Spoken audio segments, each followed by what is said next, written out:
All right. I didn't want to have to do this, but you all have left me no choice. I am so tired of people trying to argue with me about how NFTs are going to change gaming. First of all, I'm 99% sure that the only people who are saying that don't know how blockchains work and don't play video games. The reason that so far I haven't been bothered to try to explain this to you people is because I know you're all just here because you think NFTs are going to make you rich. You don't have any interest in trying to understand how Bitcoin or blockchains work, or what makes Bitcoin useful, or why most blockchains are stupid. But I'm going to explain it to you right now so that you'll understand why NFTs are dumb and why NFTs are not going to change gaming. So if you want to understand that, first you're going to have to understand what Bitcoin is and what makes it useful.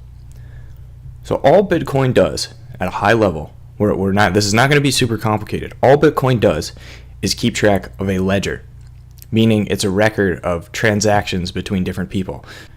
And all our ledger does is say Alice has 10 Bitcoin and Alice wants to give Bitcoin to Bob. So the ledger keeps track of this and says, okay, Alice has 10 Bitcoin. She wants to give 1 Bitcoin to Bob. So now Alice has 9 Bitcoin and Bob has 1. That's all Bitcoin does right there. How does Bitcoin do that? That's the important part that you need to understand. Everybody that uses Bitcoin, that runs a full node, maintains a copy of this ledger. All right, this is called a Bitcoin full node. Anybody that runs a Bitcoin full node and uses it to bounce their transaction balances off of, they keep a full copy of every single transaction that's ever happened on Bitcoin, all the way back to when Satoshi first created it in 2009. Everybody that uses Bitcoin properly runs a full node that just maintains a copy of this ledger. All right, so if everyone in the Bitcoin network has a full copy of this ledger, and Alice comes along and says, okay, I want to send 12 Bitcoin to Bob. Well, Alice doesn't have 12 Bitcoin, she only has 10. And everyone on this network who's running a copy of this ledger, their software checks Alice's balance and says, no, Alice, you don't have 12 Bitcoin. You can't send Bob 12 Bitcoin. Your transaction, we're not going to allow it to be included in the blockchain. Okay, what is a blockchain? All a blockchain is a chain of transactions hashed together in sequence. The only reason a blockchain is useful is because it solves the double spend problem.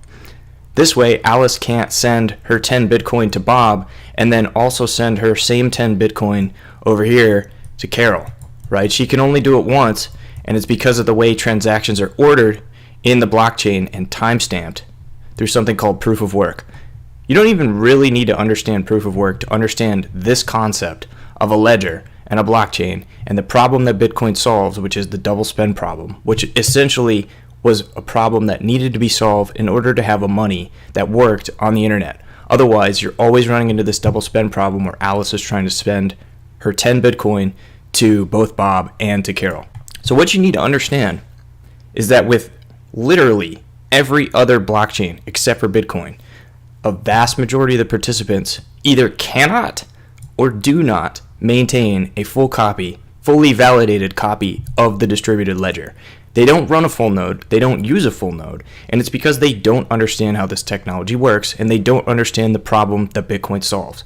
If everyone doesn't maintain a copy of the ledger, the technology is useless because it's just one top-down entity, like the Oracle, the person that knows everything, that tells you, okay, Alice has 10 Bitcoin, Bob has 5, Carol has 4. This is no different, essentially, than the way property rights are already handled in MeSpace. There's some authority with a monopoly on violence in the physical realm that dictates who owns what.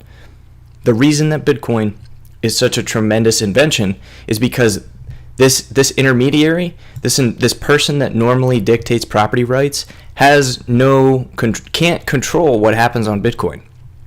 The Bitcoin network, the distributed consensus of ledgers that people run on their own that all agree, yes, Alice has 10 Bitcoin. Bob has 1, whatever. That's what makes Bitcoin useful. And it only works because Bitcoin specifically moves around the currency that's native to a network. You can't attach something outside of the Bitcoin network to it and expect it to work with a blockchain. Because if each Bitcoin represented 1 block of gold, then you run right back into this same problem where, look at it this way, Bob needs Alice to pay him 1 block of gold to pay for the dinner that he had at her restaurant last night. It was a very expensive dinner. And Alice says, okay, well, I sent it to you. Do you have it? Or Bob says, oh, I never received it. She sent it. He never received it. There's no transaction finality without some authority, right, to oversee that process. And that doesn't work with a blockchain. It's essentially useless because you're going through all of these extra steps, this distributed ledger, this proof of work that's very energy intensive, to go right back to having to have some central authority tell you what is and what is not, right? And this is what Ethereum is, one of the biggest competing blockchains against Bitcoin. If you don't pay attention to how these things work and why they're useful and what they do, then you're not going to really even notice when 54% of the Ethereum nodes go out of sync. Because no one runs an Ethereum node because you can't, because it's too expensive, it's too computationally expensive, and it's too expensive to have the hardware to run an Ethereum node and maintain sync with the tip of the chain.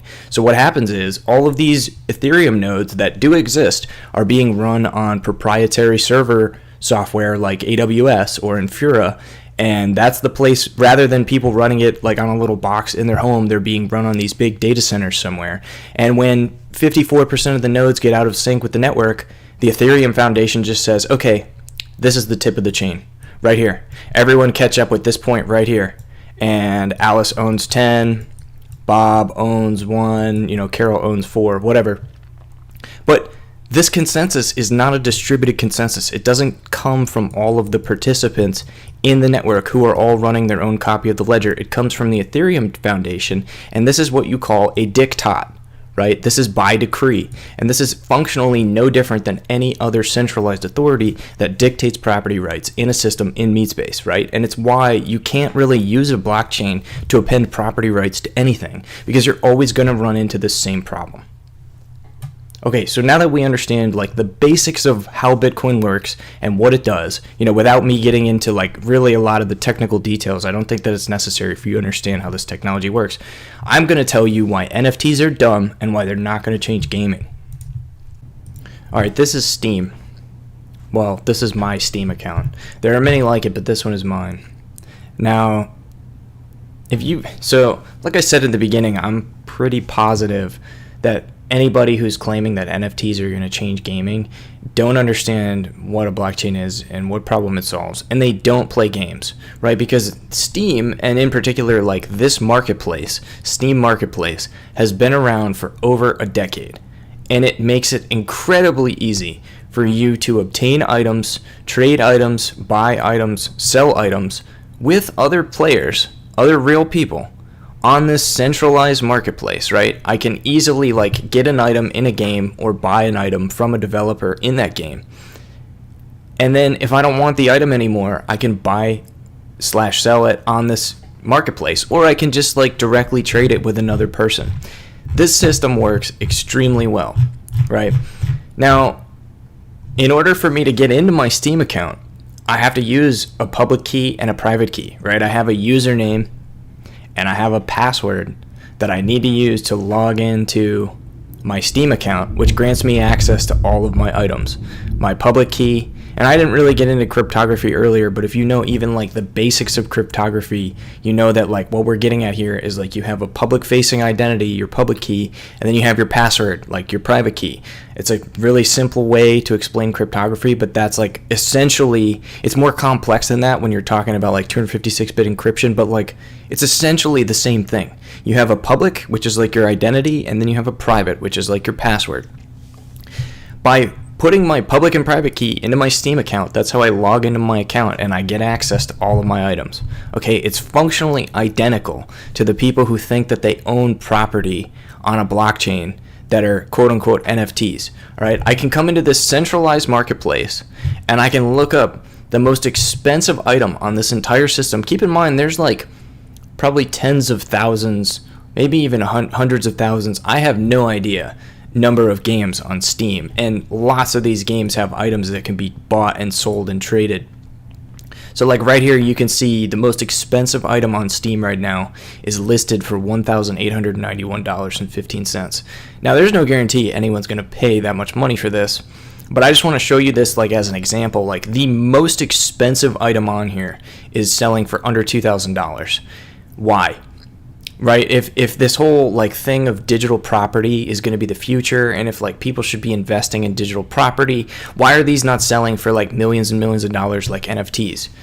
Well, the answer is because Steam is not deceiving their customers into thinking that this is an insane new investment opportunity because they've finally figured out how to issue digital property on a blockchain, right? They do this on a centralized server. You have a centralized account that they control where you can go to access all of these items. And I know there are a lot of people who don't understand even the basics of computer programming that are about to try to lecture me on how it's going to be different on a blockchain because it disintermediates property rights.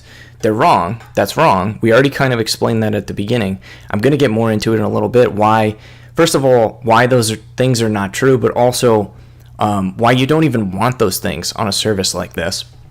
If this item was selling for like $1 million or like $10 million or whatever, like some of these NFTs that you're seeing are, well, then you might have reason to believe that maybe like Steam's up to some shady shit. Maybe they're doing some wash trading. Maybe there's some tax evasion going on, right? Because that's what happens. If I have a bunch of money that I need to launder and I don't want to report it as capital gain because I obtained it illegally, well, then I can just use my anonymous cryptocurrency to, if it's not tied to my identity, to buy my own artwork, right, that I'm issuing, and then I'm now paying myself in a form of taxable income, and that money has now been laundered.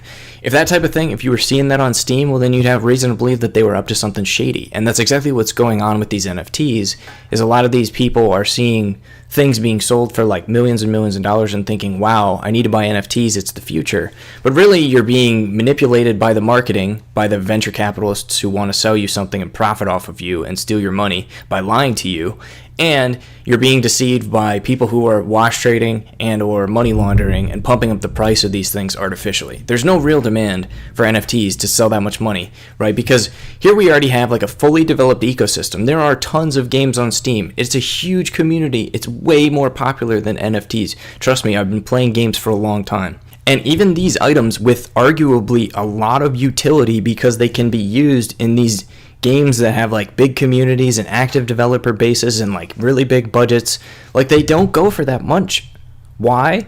Well, because for one thing, there's nothing stopping the developer from just like creating more of these items and dumping them on the marketplace. Like if something was really like if this mythical musical alien hunter whatever gets really popular and like there's huge demand and people are lining up at the developer saying like, you got to sell us this again, even though they promised to only do it for a limited time, there's nothing stopping them from doing it again. But there's nothing stopping someone from doing that again on a blockchain either. And like the people who want to pretend like, because they again have no idea what they're talking about, that just because an item is issued on a blockchain that automatically makes it scarce isn't true, because the issuer has to be one entity. There's nothing that guarantees, there's no enforcement of scarcity on a blockchain. Just because someone issues you something once doesn't mean they can't do it a million more times. They're the ones that are in control of that decision. There's no such thing as like a unique piece of property on a blockchain, except for with a native currency like Bitcoin, which like I said is native to the Bitcoin network. And the scarcity of Bitcoin itself is only enforced by the distributed consensus of all of the users who run the node. It's an inefficient database that doesn't address, like Steam has been doing this for a decade. They've been allowing people to buy and sell and trade items that can be used inside video games without blockchains, right? So there's a lot of arguments that people make about this stuff as to why it's better to do it on a blockchain, and they're all wrong. What matters is that you can only access your items on this centralized server if you have the private key that allows you to access them. The only difference really functionally, like in that regard, is that if you screw up like on the blockchain, no one's going to be able to retrieve your password for you, like your private key. Like it's not like with Steam where you can like email their customer service and they'll reset the password for you. There's no like indelible access like to your account. Like it's ultimately the onus is going to be on the individual to retain their private key, unless like whatever's going on is totally shady and the service that generated the key for you has like a backup somewhere. So there's a number of reasons that the way Steam does this is actually better than if you were to try to do this on a blockchain. It's like some of the example, like I mentioned about the scarcity thing, right? It doesn't exist. Like it's simply like a non-issue. The other thing that people talk about is censorship. They're like, okay, well, what if I have like all these items, and Steam like tries to censor my transaction? All right, guys, I have been using Steam for like 12, 13 years, and I have never had that happen. Now, I understand that that's anecdotal evidence. Like, I'm not trying to sit here and say, like, oh, nobody could ever act in bad faith because no one's ever acted in bad faith to me. I'm just saying that that is simply not, like, it's not really a problem, like, in video games. Like, there are not a lot of, like, estranged video gamers out there who have had, like, their digital property wrongfully taken from them. Because you're a customer on this platform. Like, Steam wants to keep you happy. They want to keep you, like, logged in and buying games and buying items and, like, continuing to use their service.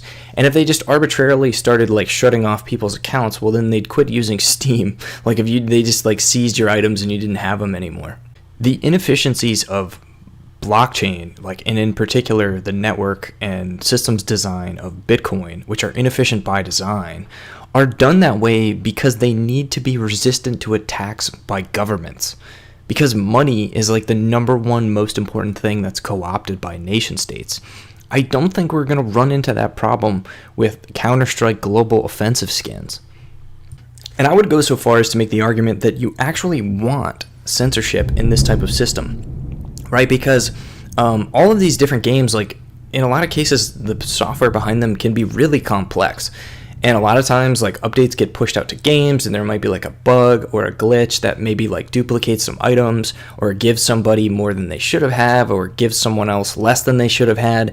And the ability to, like, freeze transactions or claw certain things back to, like, prevent people from abusing those systems that were created by humans and are never going to be perfect is actually a good thing. Like, it's going to enable a better end user experience for these types of games where, like, you might be spending a considerable amount of money, like, you know, maybe $2,000 if you're really rich and really like this video game and really want this item, on something. Like, you want to be able to, like, ensure for your customers that they're paying that much money, they're going to get what they want, they're not going to get, like, scammed, and you're going to have, like, somewhat of control as, like, an arbiter in that exchange between them and, like, some other person on the other side of the world that they don't know.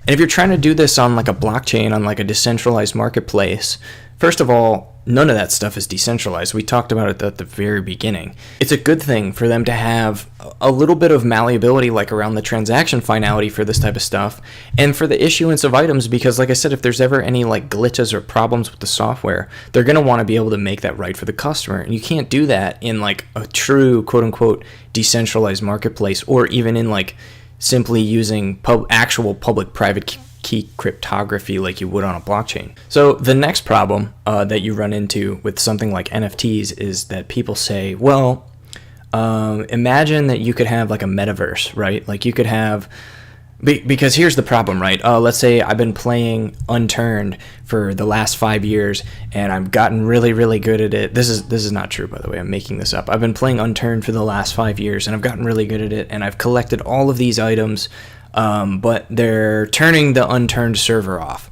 or something like that.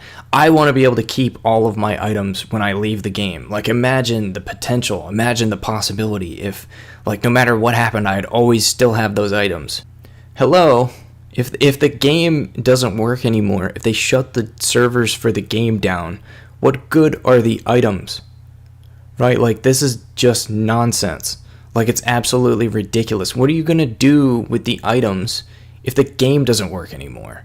It's literally ridiculous. It's what these VCs, like these slimy VCs, are pitching to people, like this idea of digital property. It doesn't make any sense. People want these things because they're useful in the game, right? Because they want to flex on people in the game. They're not useful like on their own outside of the game. You would never buy this if you don't play the game. If the game doesn't exist anymore, you're not going to care about the item. Like, trust me, I know. I've been in digital worlds my entire life. I'm 30 years old. I'm like a digital nomad. I grew up on the computer. Like, I've had plenty of digital items that just ceased being useful because the world in which you'd use them like ceased to exist.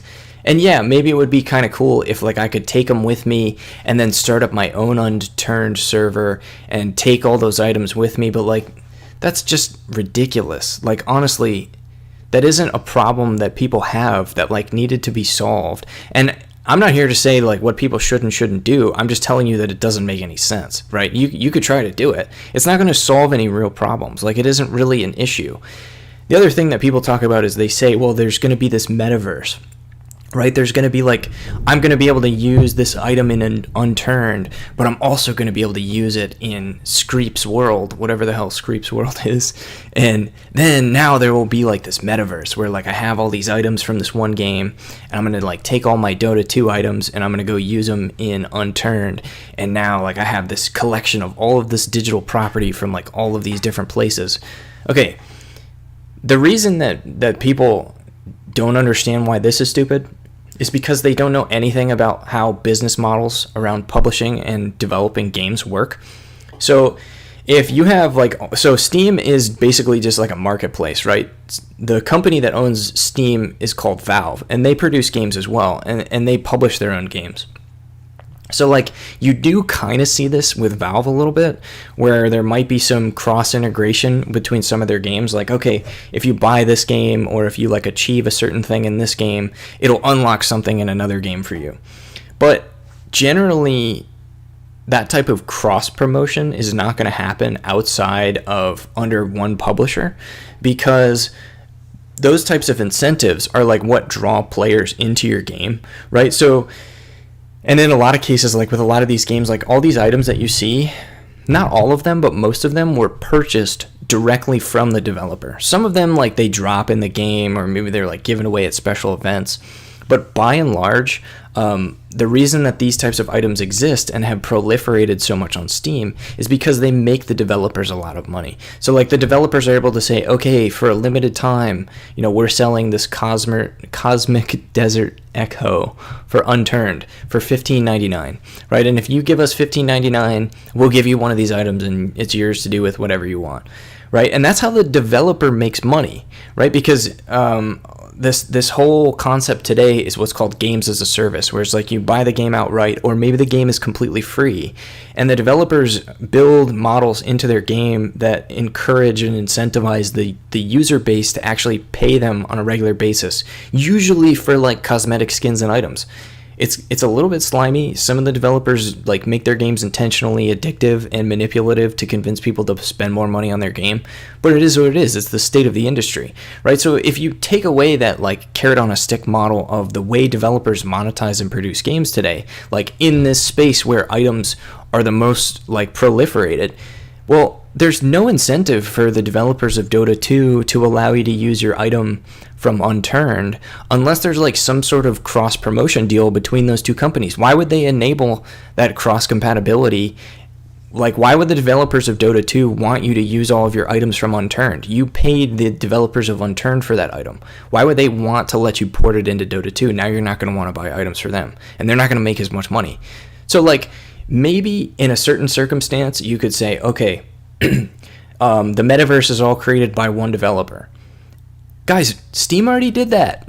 And now we're back to the problem of how like this is centralized and not decentralized. It's all quote unquote security theater. Like the right word for this is decentralized theater. None of it is decentralized. Like you're just kidding yourself. All of these things that are issued like ultimately by Steam, by Valve, like, and are issued by the developer, like through Valve, I guess would be a better way to say it, is identical to how they do it on these blockchains. It's like by the developer of like whatever this stupid series of NFTs is through Ethereum or whatever. And Ethereum is a centralized blockchain. All of this stuff is complete nonsense. None of it makes any sense. Steam has been doing it for over a decade. Don't buy NFTs, they're stupid. It's not going to change gaming. It's not going to revolutionize digital property. It's totally dumb. And you're being scammed. and you're going to lose all your money.